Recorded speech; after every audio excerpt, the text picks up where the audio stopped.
નમસ્કાર, આપ જોઈ રહ્યા છો ગુજરાત ફર્સ્ટ ન્યૂઝરૂમ લાઈવ સાથે હું છું જિજ્ઞાસા। મહત્વના સમાચારોથી શરૂઆત કરીશું। નવસારીમાં કેન્દ્રીય જળશક્તિ મંત્રી સી.આર. પાટીલે પ્રજાલક્ષી વિકાસ કાર્યોનું લોકાર્પણ કર્યું છે।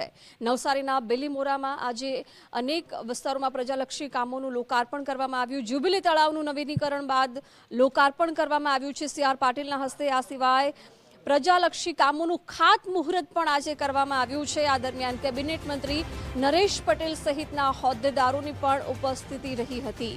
બિલીમોરા નગરપાલિકા વિસ્તારમાં પ્રજાલક્ષી કામોનું આજે લોકાર્પણ કરવામાં આવ્યું છે। સાથે જ અનેકવિધ વિકાસ કાર્યોનું ખાતમુહૂર્ત પણ આજે સાથે કરવામાં આવ્યું છે। કેબિનેટ મંત્રી નરેશ પટેલ સહિતના હોદ્દેદારો ઉપસ્થિત રહ્યા હતા।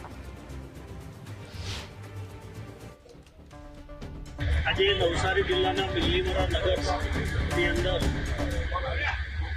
22 કરોડ કરતાં પણ વધારે રૂપિયાના વિવિધ પ્રકલ્પોના ભૂમિપૂજન અને લોકાર્પણ કરવામાં આવ્યા। આપણા આ જ વિસ્તારમાં લોકપ્રિય સંસદ સભ્ય અને ભારત સરકારના જળશક્તિ મંત્રાલય વિભાગ સંભાળતા આદરણીય કેબિનેટ મંત્રી સી.આર. પાટીલ સાહેબ, ભુરાભાઈ શાહ, પ્રભારી શ્રી શંકરભાઈ અને બિલીમોરા નગરના પ્રમુખથી લઈને તમામ આગેવાનો અને ખૂબ મોટી સંખ્યામાં લોકો ઉપસ્થિત હતા।